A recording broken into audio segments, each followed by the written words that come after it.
Shalom, Bapak, Ibu, Saudara yang dikasihi Tuhan kita Yesus Kristus. Sebelum kita mendengarkan firman Tuhan, marilah kita berdoa.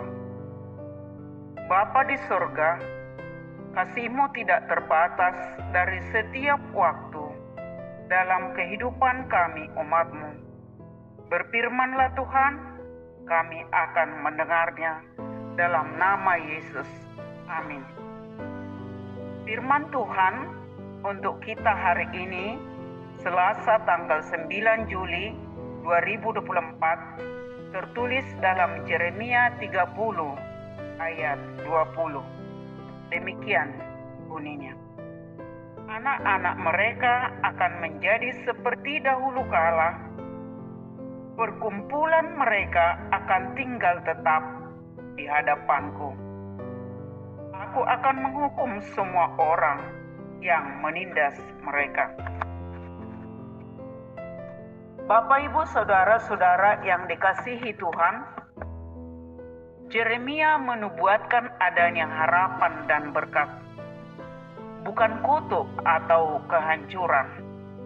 Adanya pemulihan. Akan datang hari bahagia bagi umat Tuhan. Akan dipulihkan sekalipun mereka kecil dan direndahkan. Allah dapat melipat gandakan. Mereka akan mewarisi harta benda dan kehormatan orang tua mereka seperti sebelumnya. Dan perkumpulan mereka, baik dalam hal kemasyarakatan maupun keagamaan, akan tinggal tetap di hadapan Tuhan.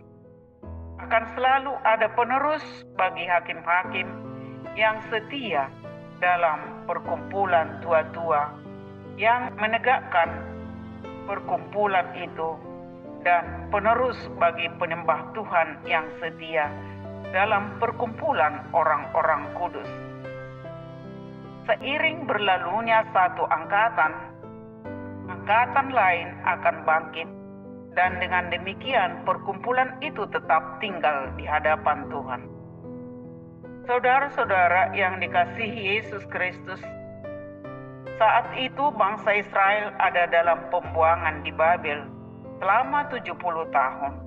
Sebagai akibat dari dosa, bangsa itu dididik dan dihajar Tuhan untuk tujuan baik demi hari depan yang penuh harapan. Sebab Tuhan mempunyai rancangan baik bagi umat-Nya yang dikasihi. Di sini kita melihat inisiatif Allah terhadap umat-Nya, yakni akan memulihkan keadaan umat-Nya Israel. Mari kita lihat saudara-saudara, sebagai pemulihan yang diberikan Tuhan menjadi bukti kasih-Nya setelah mengalami masa-masa pahit yang menjadi masa lalunya dan menjadi harapan kebahagiaan, yaitu, dan aku akan memulihkan kuk dari tengkuk mereka. Ayat 8. Sebab aku menyertai engkau. Ayat 11. Aku akan mendatangkan kesembuhan bagimu. Ayat 17. Aku akan memulihkan kemah-kemah Yakub. Ayat 18. Aku akan membuat mereka banyak dan dipermuliakan. Ayat 19. Mulai dari memutuskan perhambaan pada Babel sampai pada kembalinya ikatan perjanjian Sinai. Ayat 22. Artinya penghukuman sudah berakhir, pengampunan sudah diberikan tuntas, dan umat-Nya kembali dalam ikatan perjanjian kasih Tuhan. Di sini kita lihat kesungguhan Allah dalam memulihkan umat Israel.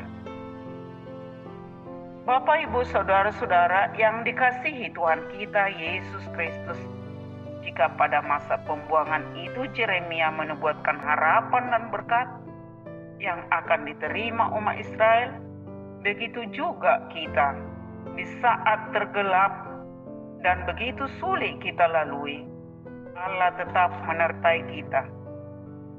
Allah sedang bekerja untuk melakukan sesuatu yang baik dalam kehidupan kita. Kasih-Nya tetap sama kemarin, hari ini maupun besok, terlepas dari situasi kehidupan yang kita hadapi. Kesadaran akan kasih Tuhan sedemikian besar membuat kita mengerti bahwa Dia selalu menolong kita. Dia akan menggendong saat kita lelah berjalan. Ada tangannya yang menolong ketika kita terjatuh. Ada hatinya yang peduli saat kita mengalami kesesakan. Demikianlah Tuhan menyadarkan kita di balik kesukaran. Dia yang mengasihi kita hingga sampai pengorbanan Tuhan Yesus di kayu salib untuk menyelamatkan umat-Nya yang berdosa, untuk menyembuhkan semua luka, penyakit yang kita alami, tetapi Tuhan Yesus telah menebusnya. Saudara-saudara, saat kita mengalami kesukaran dan penderitaan, mari ingat ada Tuhan yang mengasihi kita. Untuk itu, jangan berputus asa dalam perjuangan hidup. Allah menjadi pembela bagi umat-Nya. Amin. Mari kita berdoa. Tuhan, biarlah keajaiban kasih-Mu itu senantiasa membuat kami umat-Mu bergantung dan mengandalkan Engkau. Dalam nama Yesus. Amin. Thank you for watching.